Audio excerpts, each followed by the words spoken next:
Welcome back, everyone, to another reaction video. Well, before we go any further, I just have to say thank you so much to all of you for your incredible support over the weekend as we dove into the topic of censorship and what's okay to talk about on YouTube and not in a historical space.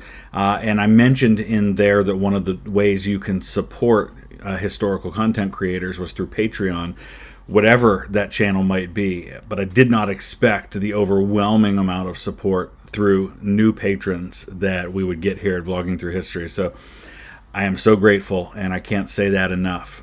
You really have no idea how much it helps when you support your favorite content creators through Patreon. I don't want to discourage people from doing membership on YouTube, but as I mentioned on that video, YouTube takes 40% of all revenue, and that's not only ad revenue, that's also super chat revenue, and that is revenue through memberships. So every time you see a super chat pop up during a live stream, 40% of that goes to YouTube. So Patreon really is the best way to support any of your favorite content creators, because most of that money is going directly to the channel rather than to some other third party that you don't know. Patreon only takes a small percentage of that. Anyway, with all of that said, I want to thank Dan in Chandler, Arizona. Chandler, I've been to Chandler. My mom lives in Arizona. She lives in Tucson, used to live in Phoenix. I've been all over Arizona. Love Chandler. Hopefully I'll get back out there sometime to visit my mom, probably sometime next year. So thank you, Daniel, for signing up just in the last couple of days as one of our newest patrons. Could not do this without you. We're going to take a look at a channel that you guys have wanted to see me react to for a while now. This is the Townsends. I have been a longtime fan of their channel. I've watched quite a few of their videos. I love the lens through which they view history, much like Tasting History does. And so, as always, I try not to watch videos that I might potentially react to. And so this is one I haven't seen yet. It's called Sailor, Soldier, and Explorer Rations, Food for the Commoner, Salt Pork. Salt is one of the unsung heroes of history. It's one of the most important resources throughout most of human history, and I'm sure he'll probably get into a little bit of why that is. And of course, its nature in preserving meat for most of history when there hasn't been refrigeration available to people. This should be an interesting one. I'll put the link down in the description. If you like what you see and you haven't already seen the Townsends, then you can follow that link and check out all of their fantastic content. Let's dive into this one. One of the most common questions on this channel has to do with what kind of food is available in the 18th century that we don't have today in the 21st century. Truly, one of the very most common foods in the 18th century was salt pork. And today, we really, right here in America, don't have anything quite like it at all. If you go to the grocery store, you will find something that is called salt pork, but it's nothing like 18th century salt pork. Imagine a food that everyone in the 18th century is familiar with, whether you're the poorest person or the richest person. He makes a great point there, because today we don't really think too much. I mean, there's a few foods you might think of as associated with rich people, like caviar, or, some really just insanely expensive type of beef that you might only get at certain restaurants. But for the most part, most food is available to most people, at least in developed nations. Obviously, I don't want to make that claim and think of, okay, somebody in a poor region in Africa might not have access to a lot of certain foods. But I mean, so for example, here in the United States, most people can get most types of food. But there's a time going back a couple hundred years where you could tell a lot about someone's status as an individual, their wealth and nobility status, based on what you examine in their bones, on what they ate. If they had a certain diet, they were probably wealthy. Not the case anymore. It might not be on your table as the very richest person, but you would be very, very familiar with it. It is something that's used by sailors, soldiers, anyone who is doing exploring. Common laborers are going to be eating salt pork all the time. And even in a typical household, It's something that you would prepare for your own family, or you could find it in the marketplace. Imagine something that's so common that the prices are listed in the newspaper like stock prices might be listed today. So, hey, honey, check and see what the price is on salt pork today. We might have to pick some up. And you could do that with an item like salt pork, something that would keep for a while. You could buy it ahead of time a little bit if you had that kind of money. Price of salt in Boston. You would be able to find that out in any common newspaper. What is 18th century salt pork? There are many, many descriptions of it, even sort of recipes for it. And I've got this simple recipe, and it is very simple, from 1736. Salt and pork. This is Nathaniel Bailey in his Dictionarium Domesticum. And he says, an excellent way of salting meat.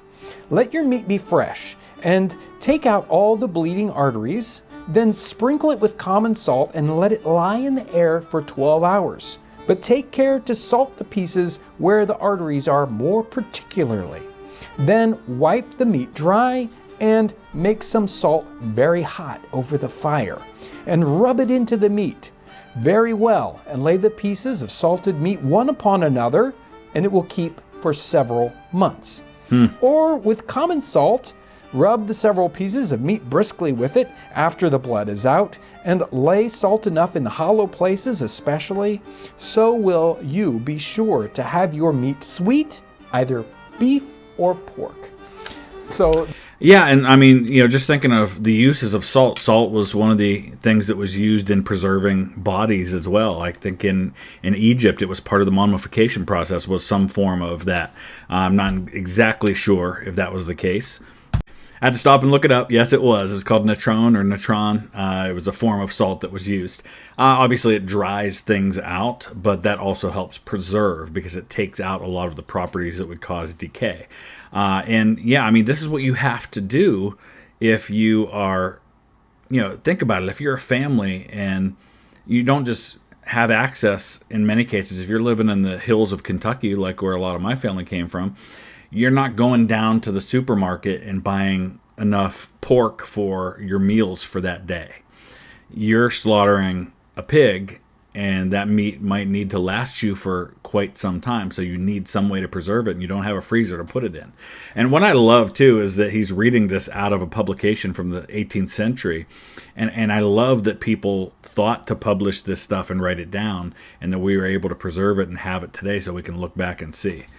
This is a simple method here of something that you would do in your house. You might do this in a crock or some other small vessel.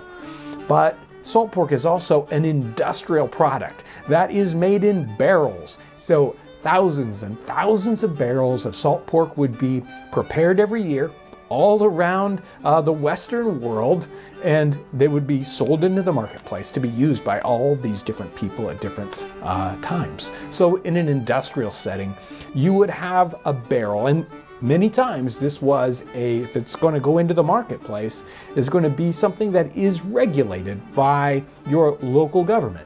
And so we have the laws, say, for like the colony of New York or Connecticut or Virginia. That's interesting, too, because you don't think a lot about food regulations being a part of the 1700s. Most people, at least here in the States, when we think of food and drug regulations, we think of the FDA and Theodore Roosevelt and kind of the turn of the century from the 19th into the 20th century. And that's when the government really starts to get involved in regulating things like beef. But it was, at least to some degree, going on back then. And they said, well, it has to be a certain size barrel. It has to be 32 gallons. It was a typical size. And you have to have so many pounds of meat in there. So there would be approximately 200 to 220 pounds of pork in that barrel. If it is the highest quality, there can only be so many kinds of cuts here of pork in your barrel. And that's another thing. Salt pork is not a particular cut, like bacon, right? No, it's the entire animal. So you might find feet, legs, front quarters, hind quarters, or a head in the barrel. So the best quality. I have a personal policy of not eating any food that looks like it did when it was still alive, and the head of a pig certainly applies. Of pork barrel will only have 1 or 2 heads in that barrel. Oh, that's all? We can't even imagine that today, right? It's like you're going to open up this barrel, it's going to have basically the whole hog in there. It reminds me of the scene in A Christmas Story where they go out to eat. They go to the Chinese restaurant and I think they bring out duck. And he's trying to explain to the guy who doesn't speak English. And he says, "It's smiling at me." Oh. Of the different pieces you might find inside your barrel. But again, the regulations were there to keep you from opening up that barrel and finding all feet or something like that. We don't want that. Yeah, and you could see that. I mean, wouldn't that obviously happen? You know, some industrial mind at a company in the 18th century in New York is going to say, you know what? We could advertise this as 200 pounds of salt pork. We don't have to tell them it's all the feet. And then we can sell for 3 times as much the really good parts of the meat to someone else. So there was a grade. So the top grade only has particular kinds of cuts in it. And the lowest grade is sort of catch as catch can. You don't know water what to you're it? going to find. And there was also a grade that had basically the whole what is hog. that? You would find pieces of every type in that barrel, but you knew you weren't going to find too many of one kind or another. I need to know this Salt pork is going process. to be available in different ways. So you might go to the marketplace and maybe you need an entire barrel or multiple barrels of salt pork. Or there might be situations where truly you don't need more than a week's worth of meat, or maybe you just don't have that much money. So you would buy pieces of salt pork that you could set by. So it isn't just, oh, I have to have an entire, 200 pounds of salt pork. Yeah, once it's preserved, you could do that. And if you're a company, you could buy a couple barrels of it, and then, buy it in bulk like that from whoever's producing it, and then sell it out piecemeal. I mean, that's much like what companies do today, where you buy a product in bulk, or, like if you're even your local soccer boosters, you buy, you go down to Sam's Club and you buy hundreds of cans of pop because you get a discount price on it, and then you can sell them individually for more. But you could buy smaller pieces as well. Now, researching salt pork can sometimes be difficult because at times salt pork can go under many different names. When you see the word pork, you have to look at the context. Many times it just means salt pork. And if it means fresh pork, it will actually say fresh pork. It also goes by the name of barreled pork, because you can't put fresh pork in a barrel without it going bad. So it's salt pork. And there's something that's very similar and maybe exactly the same thing at times called pickled pork. So we see lots and lots of references for pickled pork in the 80s. Yeah, pickling, salting, these are all ways of preserving. I mean, necessity is the mother of invention, and man figured out pretty early on that we needed a way to make our food last as long as possible after it's harvested, after it's slaughtered. And so we're always looking for unique ways to do that. 18th century also. So it's got all these different names and it shows up in so many different places. So if this is so popular in the 18th century, why is it popular? What's special about salt pork? Well, it has to do with how long it will last. Today, if we go to the grocery store and we buy pork, we have options. We can prepare it immediately. We can put it in the refrigerator as raw pork. We can even freeze it for next week, next year, whatever. They didn't have the options of refrigeration or freezing, so if they purchased fresh pork, it had to be prepared immediately. Depending on the atmosphere or the climate where you're at, you had to prepare it within a day or two, or it was going to go bad and you just throw it out. It would be a complete waste. Salt pork is totally different. At room temperature, it is stable and good for as long as a year. If you buy it, in a barrel and it's sealed up, it can be good easily for a year. If it's out of the barrel and you're buying an individual piece, well, it's still going to be good for a week or two, depending on how you store it. But that's an incredible difference between this piece of meat going bad in basically hours versus something that is shelf stable for up to a year. And think about what this means for society, in particular for, as he said at the top, exploration, for armies, for navies. Because you can't just live on hardtack your whole life. You've got to have some protein in your diet. You've got to have some meat in there. And so this extends the life of and the range of your exploration, your navy, your army, being able to transport these goods like this. That is a tremendous advantage. So today we might think of like salt pork. It kind of tastes weird. It's not as good as fresh pork. So fresh pork should be more expensive. Not true in the 18th century. The longevity of salt pork was so important that your salt pork is going to be worth more, pound for pound, than fresh pork. Actually makes sense when you think about it. And think about how much salt then you need to use, and this is why access to salt becomes so vitally important. The salt's involved in a lot of other products besides just the preservation of food. But, I mean, this becomes a military necessity. So if salt pork is very, very popular, the question is does it taste good? Now, one of the reasons why it's popular is because it's longevity. It can stay, stable and not go bad. But is it good? Did they like it? It's a great question. That's an interesting question. People don't necessarily talk so much about whether something is good or bad, but we do have some hints about how desirable it was as something to eat. Now, you might ask, well, why doesn't he just taste it and say it for himself? Well, here's the problem. What we think is good and bad would be very different than what people in the 1700s or the 1800s would think is good or bad. It's the same way with our feelings on language, our feelings on music, our feelings on what is appropriate as far as what's on TV. I mean, just look back to our grandparents' generation and how they viewed what they considered to be lewd or raunchy in music. They wouldn't even show Elvis from the waist down on the Ed Sullivan Show. Buddy Holly got in trouble with Ed Sullivan for the line in his song, "All of my life I've been awaiting, tonight there'll be no hesitating." Imagine that was considered a lewd thing to say on live TV. And you see how different things are. The palates that we have today, because of the food that's available to us, is going to really bias us in a particular way about this food compared to what people might have thought then. So one of the other commodities that's being traded right along with salt pork is salt beef.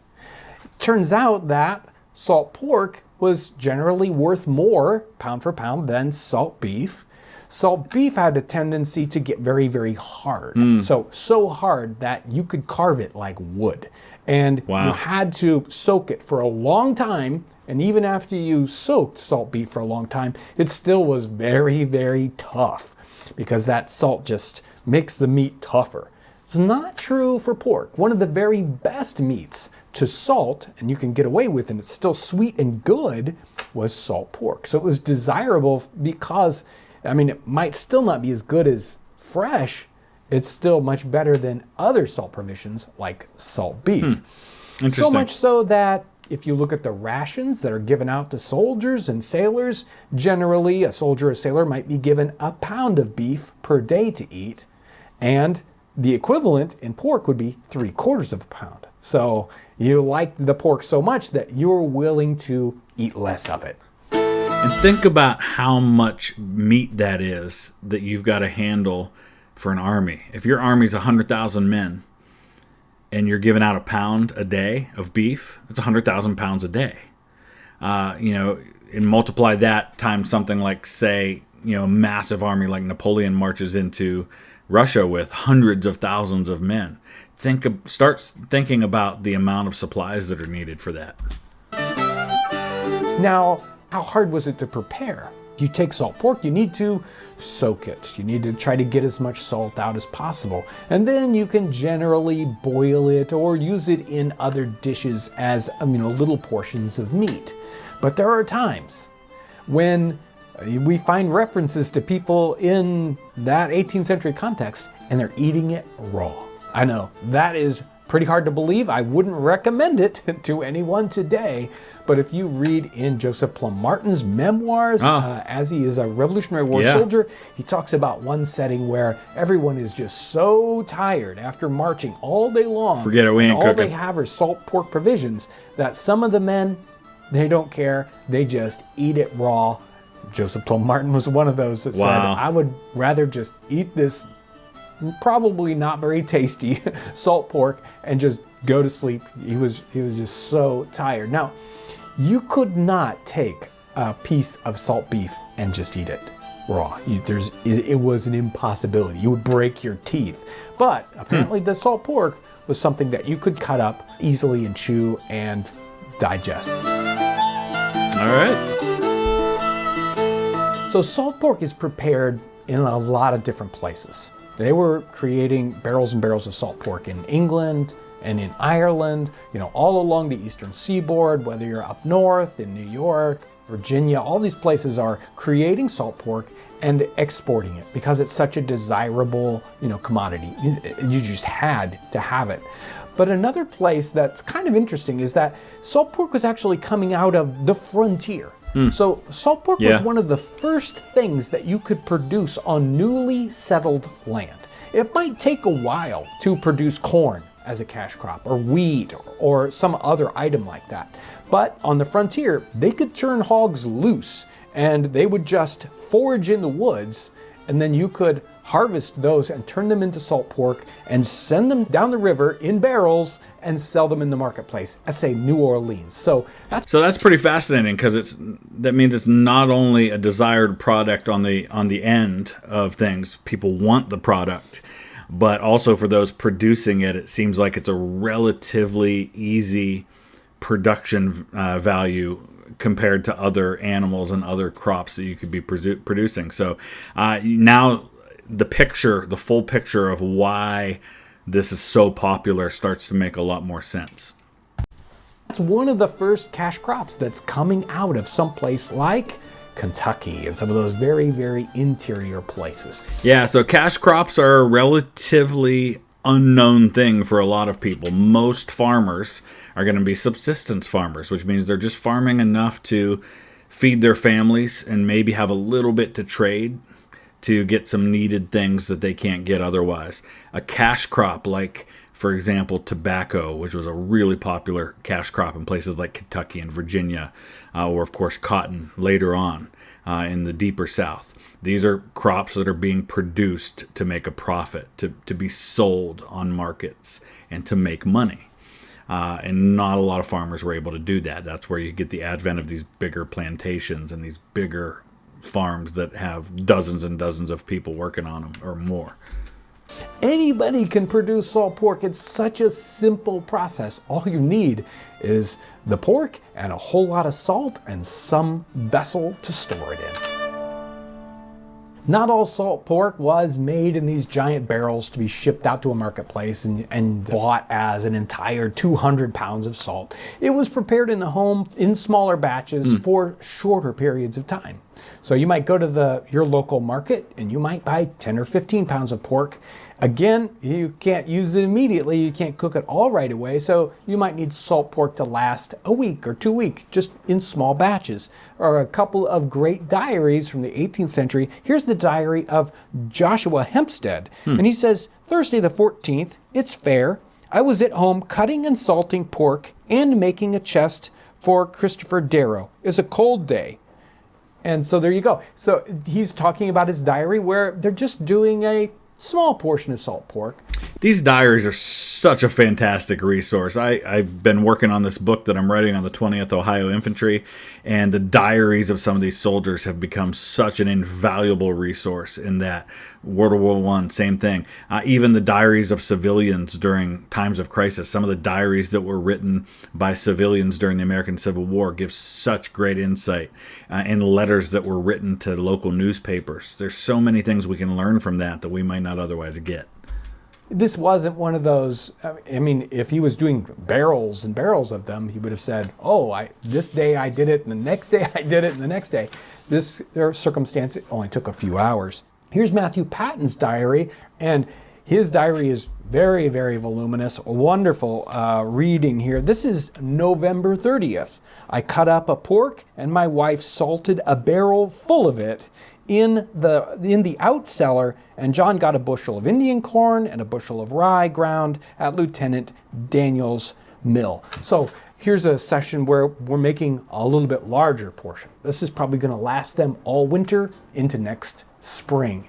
So, and notice the time of year, November 30th. A lot of this harvesting, especially if we're doing larger quantities of it, is going to be done in the very late fall and early winter time. When it's cool outside, the meat isn't going to go off really quickly. So you have some time.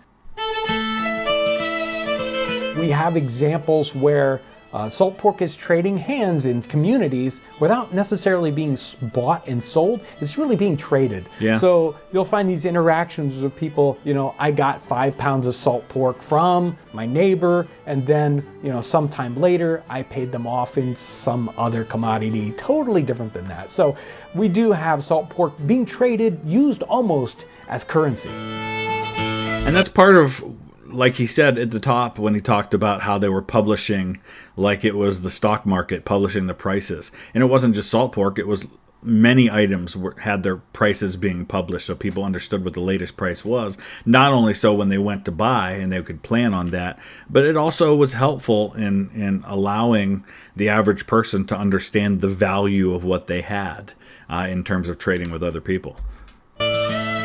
As we read about salt pork in the 18th century, we find that there are various regions who thought their salted pork was the best. Of course. Other people's were Of course. inferior. You see that even reflected in some of the laws. So there are laws in New York that talk about the repackaging of salt pork. So one of the things that did happen is you needed to sort of see what's going on with the salt pork at times, so you might unbarrel it and rebarrel it, resalt it, and pick out the pieces that were going bad, especially after the first couple of weeks. So in the New York laws, it says if pork is repackaged and that pork came from someplace else, so maybe barrels of salt pork were coming in from Virginia and it got to New York and we're going to rebarrel that, you couldn't mark the barrel as from New York. Interesting. You had to say, this is pork from someplace else. That's interesting. And, you know, to this day we have that. We have certain laws about, you know, certain countries won't allow food imports from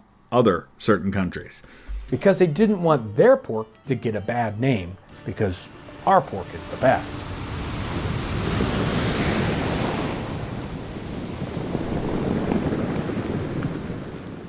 Aboard ship, salt pork is one of those things that every sailor is going to be eating during the week. And it seems like almost every account we have of the rations for sailors is very, very similar, whether it's in the merchant marine or whether it's a military naval force. Here's a shipmaster's accountant book, and it's sort of, if you're going to be a shipmaster, here are the typical things that you're going to need to do. I love the resources he's using for this. This is really cool stuff. And here he talks about the weekly allowance that is given per man.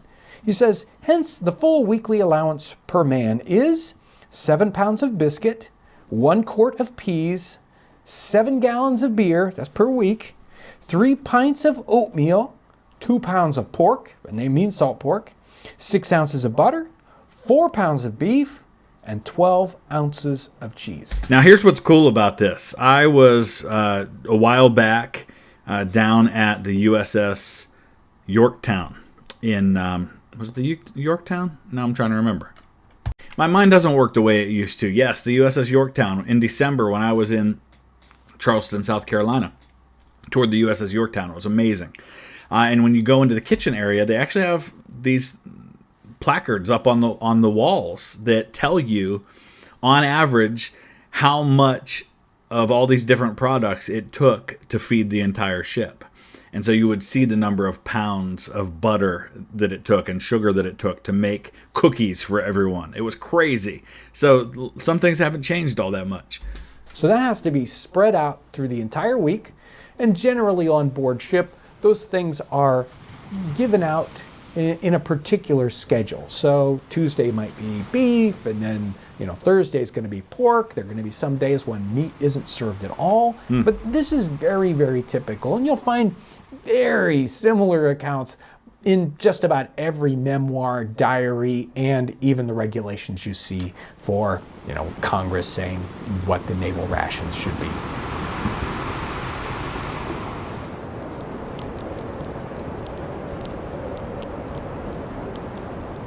Soldiers in the 18th century are given fresh provisions, fresh meat whenever available. But salt pork is something that's also divvied out, especially at times when men have to go on the march for multiple days at a time. And they would be given their ration ahead of time. You'll read this. You'll see in orders, like when General Grant gave an order for his men to march, issue 3 days of rations to every soldier. Those were common things that you had to think about. Having to provide for these men as they're on the march. Before they started the march, they would be given a ration of meat, like 3 or 4 or maybe 5 days worth of meat at that time. Now, that meat is not going to stay good, so you want to give them a salt provision. So they would be given salt provisions at those times so that meat would be good even 4 and 5 days later. It's not just sailors, it's not just soldiers, Lewis but we and Clark. have people that are trading deep into the interior. And here's a description of sort of voyageurs. This is a book called Travels in Lower Canada from 1797. On setting out, each man is furnished with a certain allowance of salted pork, biscuit, peas, and brandy. The peas and biscuit Gotta have your brandy ration or rum ration, depending on where you are. are boiled with some of the pork into a porridge, and a large vessel full of it is generally kept at the head of the bateau for use of the crew when they stop in the course of the day. So they were making this sort of stew that was available to you all day long. This cold stew of peas, biscuit, which is really just hard bread. They pounded that up and then cooked it with the salt pork. And it was one of those, you need a snack during the day, that's what you're going to eat. Oh, there's Lewis One and of the Clark. most famous examples of using salt pork as an explorer are the Lewis and Clark expedition that goes out into what is now the western United States in 1805, 1804. They go exploring this whole area, and they knew that there may not be food supplies available for them for maybe days and weeks at a time. So they have to take lots of provisions with them. They take salt pork along. And at times they would stop and cache salt pork. They would dig a hole in the ground, bury the salt pork, make a quick note about exactly where they might be able to find it in the future, and then cover it back up and hide it. You would do this in many different situations, different people, hunters and whatnot, because you would need an emergency supply of food that you could go back and find, or maybe even find on your way back. Sounds like playing an RPG, doesn't it? Like, right now I'm playing New World Eternum, and finding a cache of supplies that someone else buried or that you buried. Back from going, months or even years later, you'd come back and find this salt pork. So Lewis and Clark were doing that. It was an important food stock for them when regular food was not available. And there's this wonderful section here in August 12th of 1805. They say, here we halted and we breakfasted on the last of our venison. So that would be fresh deer. Having yet a small piece of pork in reserve. So they didn't want to eat this salt pork right away. They were going to use whatever might go bad first. This salt pork might be good for weeks or months, so we're going to keep that in reserve. After eating, we continued on our route through the lower bottom of the main stream along the foot of the mountains on our right. The next day, we killed nothing during the day. We now boiled and ate the remainder of our pork, having yet a little flour and parched meal at the creek. So the Lewis and Clark expedition is one of those things that everybody talks about, but I don't know that anybody knows that much about it. And I would love to see some kind of real good TV miniseries produced about Lewis and Clark and telling that story. I think it would be a remarkable adventure story to tell. Here it is. They ate their venison first, could go bad. They kept their pork in reserve. No deer appeared the next day. There was nothing they could find to eat, so they had to eat the last of their salt pork. They were probably getting very worried. You can hear that in the words there. All we have left is a little bit of flour and a little bit of parched corn. They are up against it. They need to find something else. They're out of salt pork. There's a wonderful reference to salt pork in The Bark-Covered House. In his late teens, William Nolan was helping his family pay off the mortgage on their property. And so he was going on long hunting trips. He would be gone for a week, 2 weeks at a time. And he would take along salt pork. Why? Because they got tired of eating venison and they wanted a different flavor and something they could bring along to cook. And again, he needed something, some kind of a provision that wouldn't go bad as he was out into the woods 2 and 3 weeks at a time.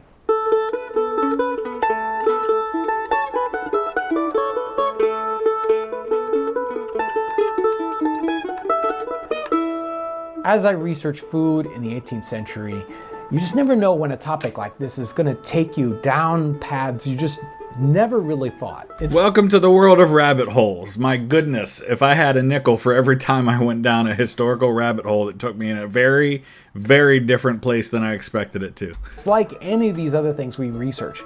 We don't think twice about salt pork when we see references to it. We read, something going That's on, true. a sailor, a soldier in the time period.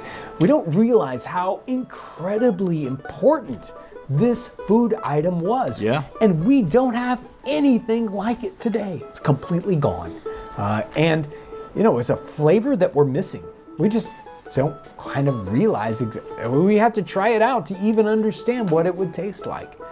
I love digging deep on a topic like this because it can tell us a lot about what life was like in this time period.